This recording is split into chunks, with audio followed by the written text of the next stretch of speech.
Welcome to The Claw. I'm Eric Holtzclaw, Chief Strategist at Liger. The Claw is the marketing podcast for C-suite executives. And today we're talking to someone we've been around each other for many years and done lots of things. She's in a new iteration of her life.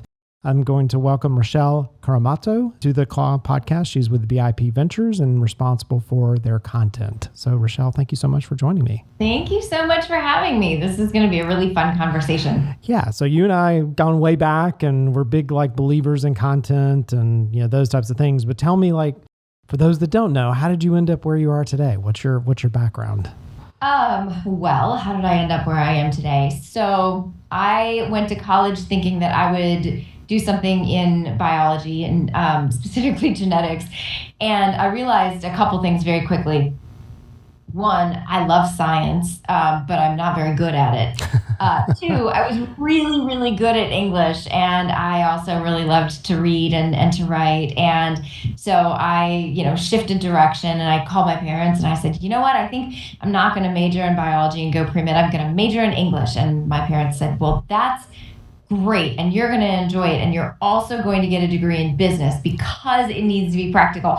And I listened to them because I'm a good oldest first, child. And I did. And when I finished my undergraduate degree, I had a plan to go work in change management with Accenture and, use my writing and my communication skills to help companies kind of come online with this new thing called the internet and, really understand sort of how it worked and how to bring it into their business and basically be a teacher, a corporate teacher. And I got a phone call I was at Wake Forest. I got a phone call from Wake Forest saying, hey, we have a spot in our literature master's program. Would you like to stay?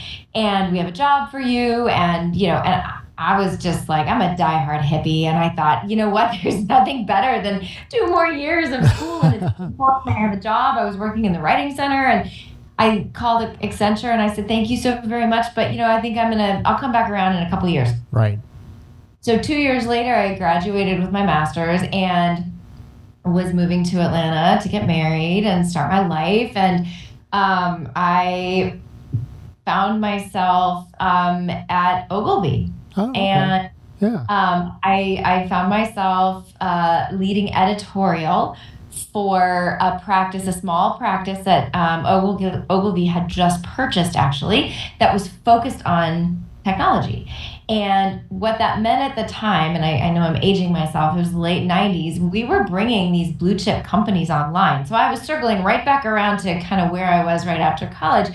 But now my job was helping these technology companies, helping these old blue chip companies to figure out what is this internet and where do we fit in it and who are we talking to and why would they care? Right. And what do they need to know? And how are we going to stand out besides the fact that we just put a website up, and that became my job. And very rapidly, I recognized that there was a lot of market intelligence involved, that there was a lot of messaging strategy involved, that the personality of the brand had to carry through into this new, environment that nobody really understood. And I very, very quickly discovered that was where I wanted to be, where I wanted to live. And but that's nice that you found it so early, right? Because content as a practice is kind of a later thing, right? Because I was on the technology side of what you were doing at that point. So and then it's wait, we've built a website, but who cares? There's got to be something more than that, right? Right. And, I was kind of the sole person on the team who had a writing background. So, it was kind of well, great. You think that there's all this strategic stuff that needs to happen, but actually we just need words on a page. Yeah. So that's where the marriage of content strategy and writing and the brand side of content all began to sort of come together. Yeah. I am one of the lucky ones. It has shaped 20 plus years of a very, very fulfilling career as, generally kind of a storyteller. Yeah. Yeah. Well, so you're in an interesting, because you and I talked before we got on to the podcast because I had seen your transition. I've watched you kind of move through a couple things in the last several years. And I was surprised when you came on the podcast because I knew you were coming on, but I didn't realize that you were still like VP of content. I didn't know that you were still doing the content thing because you're in BIP Ventures. So tell everyone a little bit about what BIP Ventures does. And then how does your role as VP of content work within that paradigm? Yeah. Well, I mean, I'm just going to say once a writer, always a writer. Yeah. I think, if you have that in you, you're just going to find ways to do it. Right. So BIP Ventures is the venture arm of BIP Capital. And so we are one of the largest and most active venture capital firms in the Southeast and very rapidly, extending our footprint and our impact across the country.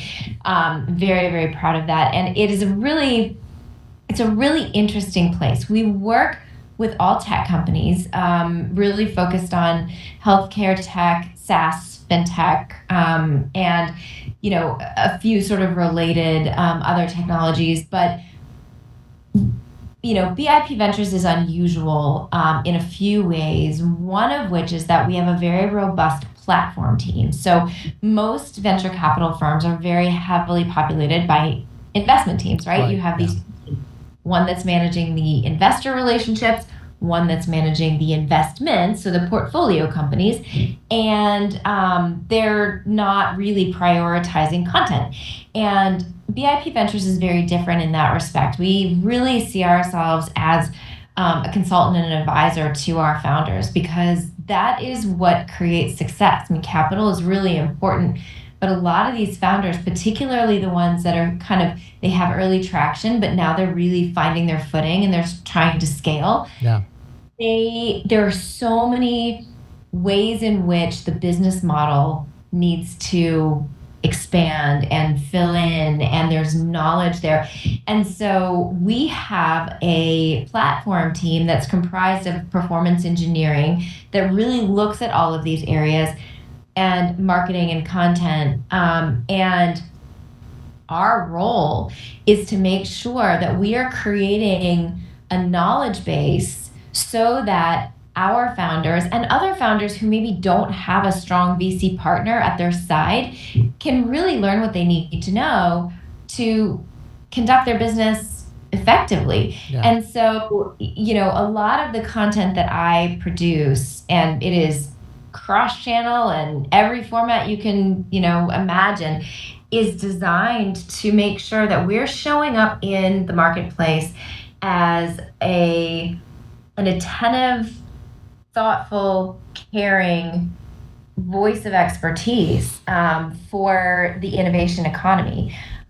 Most of the people here are like me. They've been entrepreneurs, they've been operators, and we're all kind of at the later stages of our careers and applying that to, making sure that our portfolio is taken care of and that our investors can see, we are out there doing everything we can to create success in the portfolio. So I am kind of back to where I started a little bit, right? Talking about all of this new technology that I would never be smart enough to create on my own, but I sure do love, and I'm so excited to put into the world and tell people about, and also kind of teaching.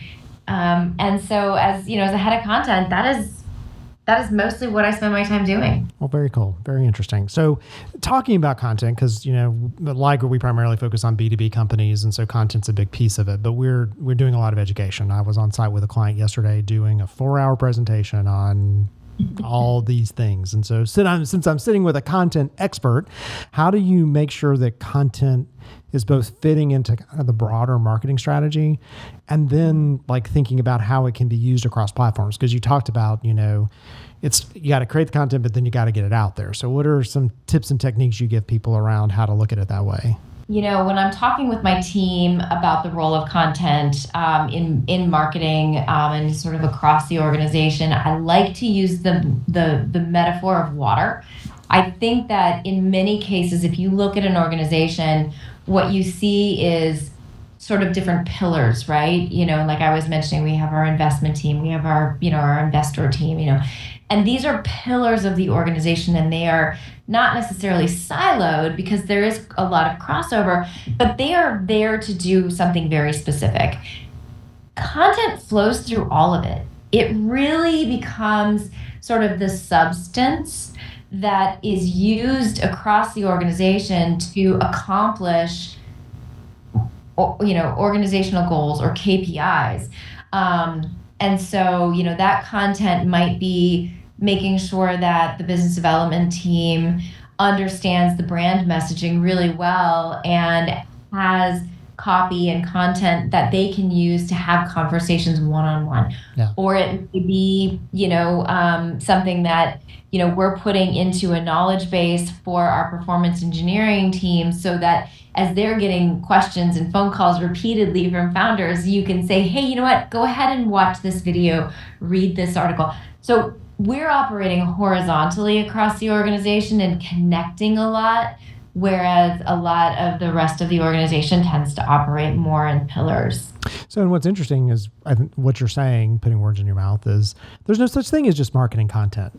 It's content, and you use the content across, and you make sure that it's multi-purpose. That's what I've enjoyed about being in the marketing space, because I'm a writer like you, but came to it later. I always loved writing as a kid, and then was like, I can never make any money at it, so I'll go do these other things. And so, living in like tech and research and then ending up in marketing, and marketing is so much about, the content and how it gets spread across, and marketing is so broad. It's not just this one thing at the front of the organization. It allows you to make a good impact if you do it right. Yes, most definitely. Yeah.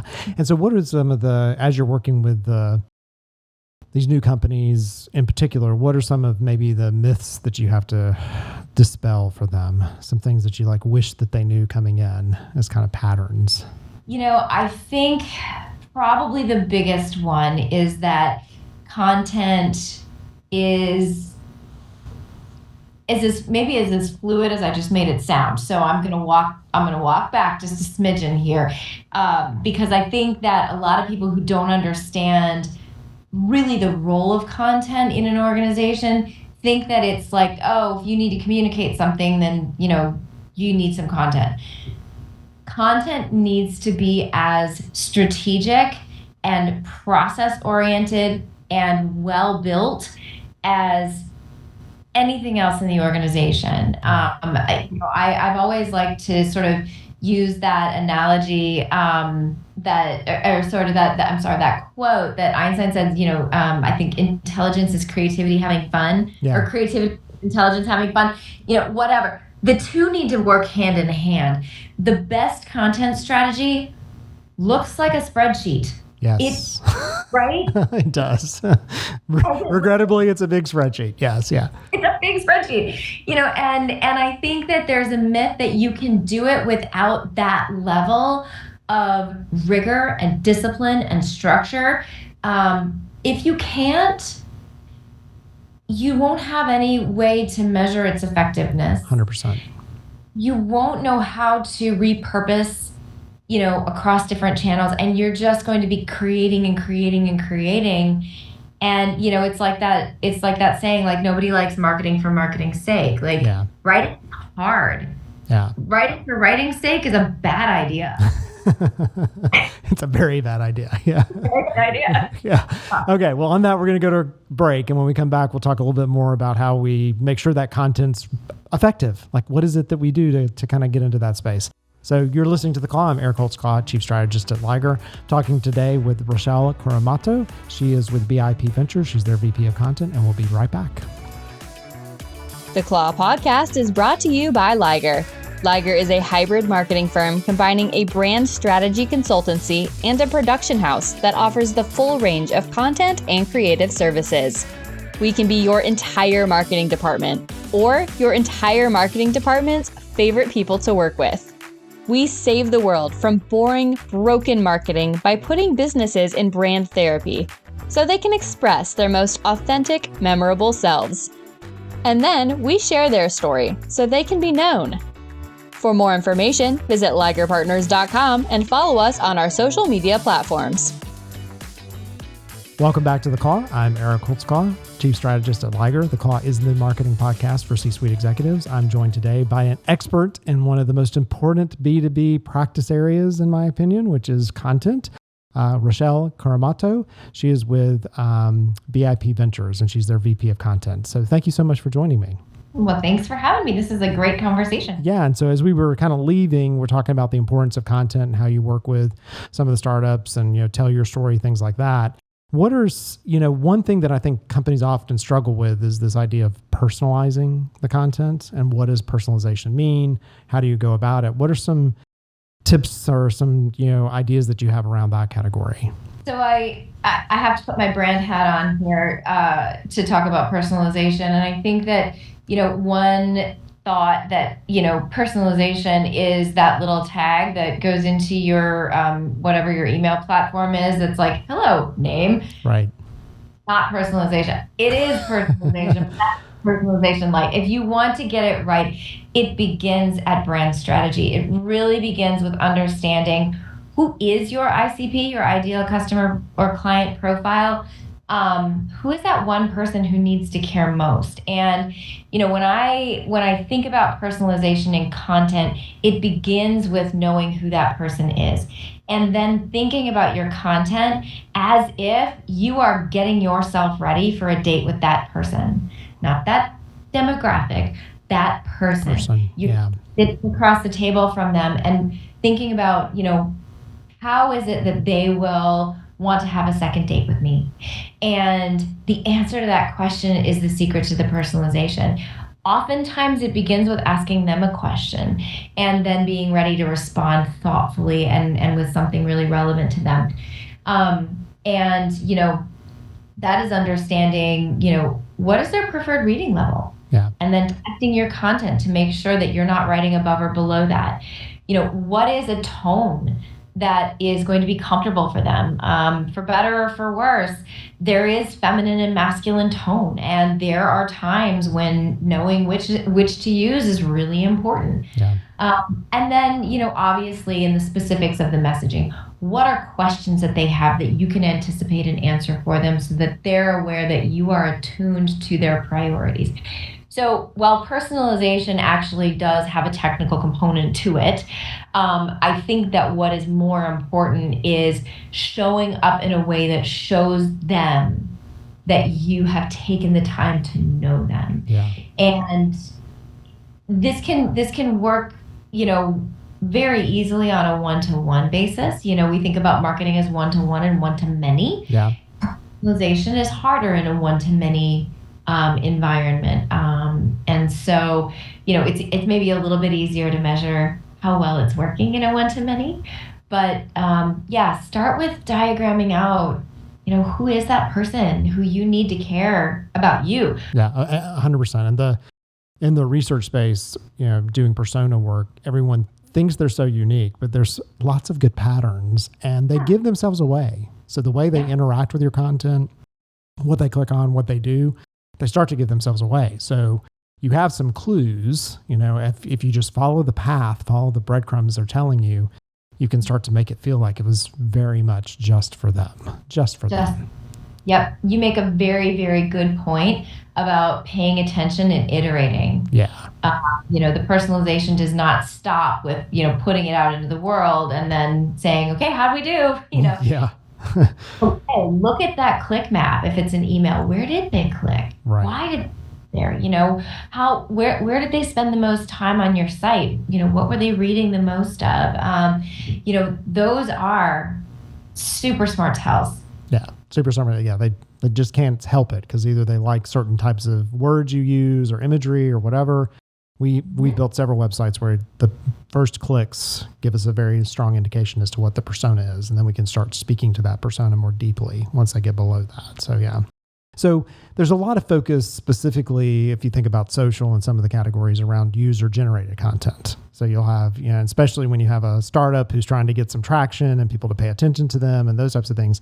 How does user-generated content fit into your content strategy? Because it's not really on your spreadsheet, right? Like your spreadsheet it may be that you want it, but you don't know what you're going to get because it's coming from the user. So how do you think about that in your strategy? Yeah. I mean, you can build a UGC strategy. And, when I was in the agency world, we did have a few of our clients for whom we built UGC strategies. There's a real slippery slope there around that coming off as inauthentic and, paid influencery and all of that. They can get a little bit fuzzy. But I think that UGC is important to a lot of organizations because a lot of organizations understand how important word of mouth marketing is. We all know anyone worth their marketing salt is going to tell you that word of mouth marketing is where it's at. Golden. You can get there. Yep. Golden. And, I think that UGC sort of falls into that general category.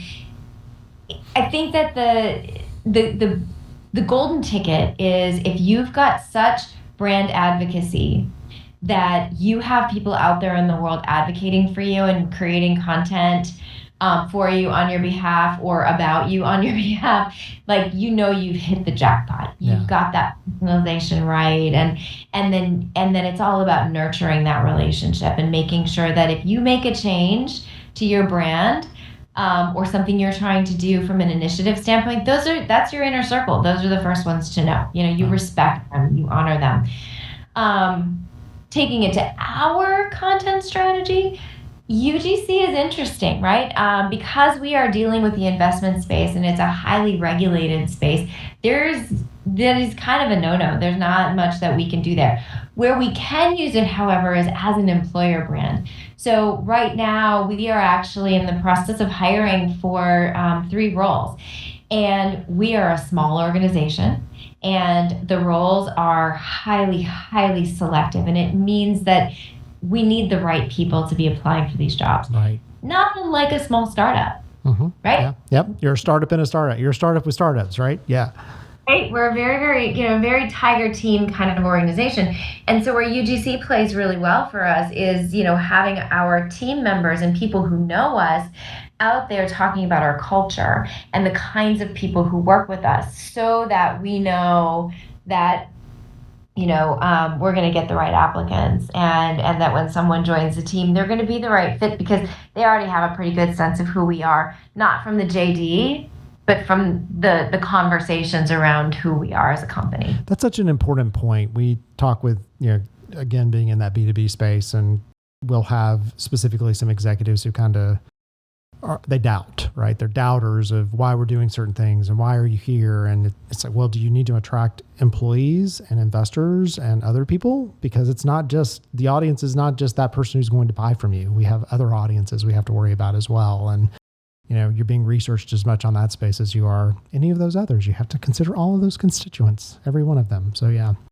So speaking of that, a lot of then the kind of C-levels, you look at content, and content is that, what I was saying earlier, the person writing that beautiful line and making sure that it looks like this and whatever. But there's some technical aspects to this as well. So, how does content interface with some of the more technical parts of the business? For example, I might think of like SEO. So everybody's worried about search engine optimization and how do I get to the highest ranking in Google or the place that I want to be with future AI, things like that. What are some things that you see in that space? Yeah, I think that, it's a little bit of an age-old balancing act between sort of authenticity and algorithm.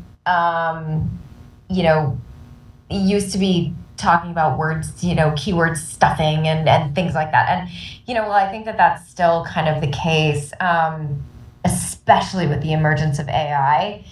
People's BS monitor, I think now we can call it an AI monitor, is fairly highly tuned. And so you can look at just about anything, whether it's a social post or a blog post or somebody's website or a letter on a site, and see, this was not human written, right? And granted, it's getting significant, AI is getting significantly more sophisticated, especially as like GPT is releasing like memory and all of these things, and you can train your brand voice into it and everything.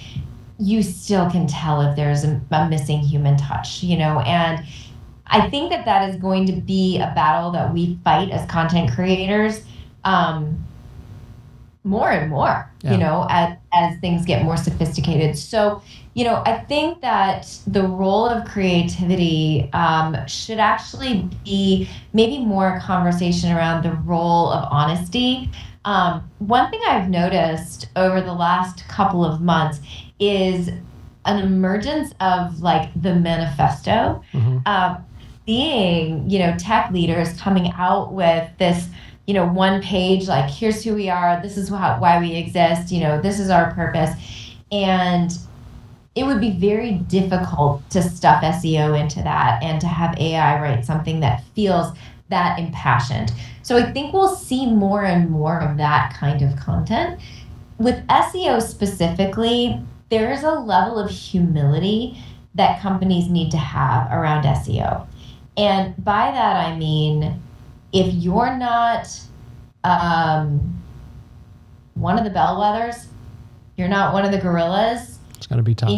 It's going to be tough. And, you could end up throwing a lot of money at SEO efforts only to find that you've thrown a lot of money at SEO. Right. And that maybe isn't how you're going to build those connections.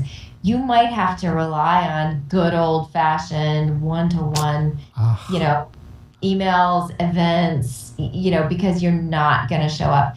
That said, creating authority content is a really good way for the people who really need to know you, that inner circle, to recognize like, oh, they know what they're talking about and they're really valuable. And you can start owning some of that. Yeah. Maybe not by finding the keywords, but. Well, it's the important last step of vetting. So if I'm going to vet you, I'm going to go look up all the things about you, and I need to see that you know what you're talking about. And you talk about one of the important aspects of AI is that AI can't make you cry. Right. And, so a human can tap that emotion. And so are you building it? Are you thinking of it that way? And you and I both know, like, writing a simple sentence that gets, who was it? Mark Twain said, it's damn hard to write a simple sentence. Yeah.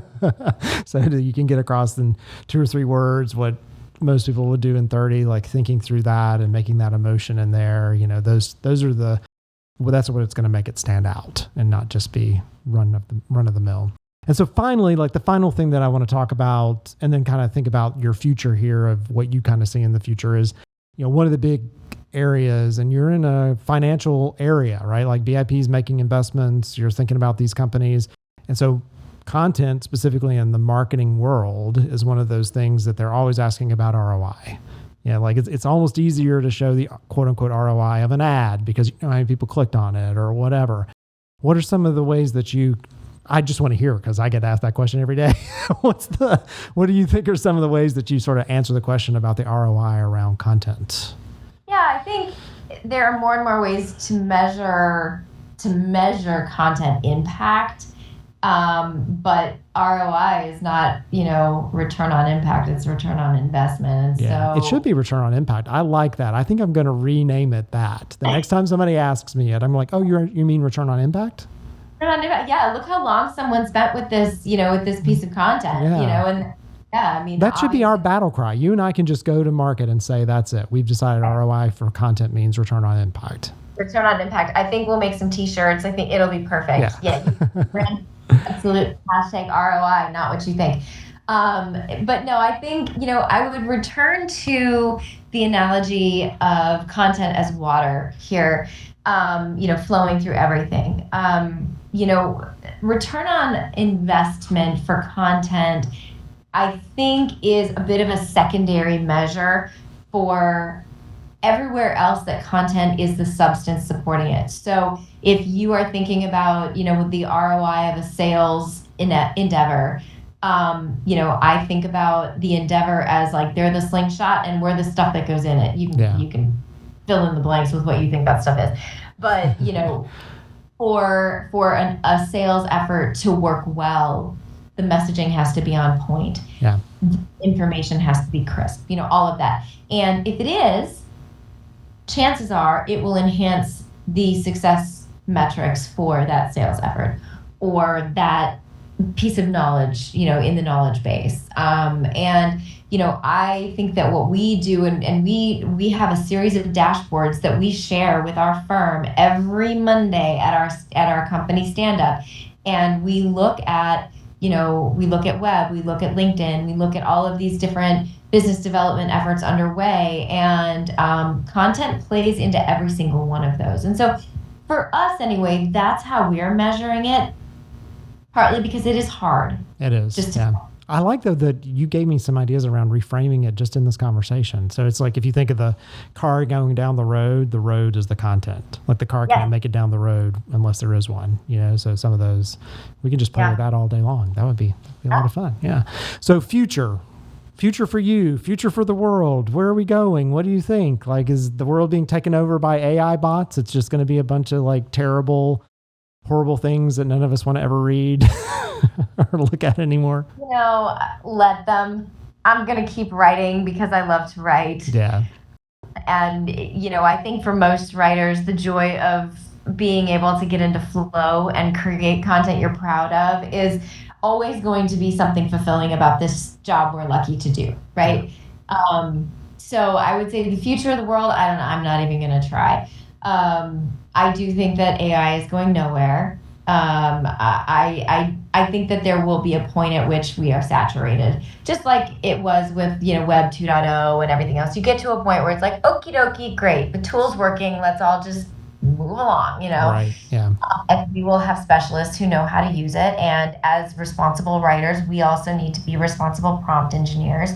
And so there is going to be that, right? We are changing the way we think about. For me, I'm going to own this. I'm rethinking about how I conduct market intelligence. I'm rethinking how deep I can go with content because I have access to so much more source material. Yeah. But I am certainly never going to let it write for me. Yeah. And just put that out there. I'm going to Toni Morrison my way through a piece of content and refine and refine and refine and refine until it is mine. So there's that. For me personally, I think I'm where I'm going to be. Yeah. I 25 years of building as a founder, building as a content producer, building as a brand builder. And I am in a position that lets me do all of those things to help other entrepreneurs be better at what they do. And in my mind, I cannot imagine a better way to spend my time or a more fulfilling way to be a writer and a brand builder. Well, it looks like you're having a lot of fun. So that's good. I certainly am. Yeah. And so getting in touch with you or the company, like what's the best way? Probably LinkedIn. Yeah, I kind of jokingly say that I'm a grown up, so there's nothing interesting on my Instagram feed. Me either. Yeah. In my teenagers. But no, find me on LinkedIn. There are too many Rachelle Kuramotos out there, so it's not going to be hard to figure out who I am. We're very, very active as a firm on LinkedIn as well. Well, thank you so much for joining me. Thank you so much for having me. This was a really, really fun conversation. It was. Two content people. That's really my favorite thing we do is the content part. So you've been listening to The Claw. I'm Eric Holtzclaw, Chief Strategist at Liger. The Claw is the marketing podcast for C-suite executives. I've been talking today with Rachelle Kuramoto, and you can find all of her information in our show notes. And thank you so much. And until next time.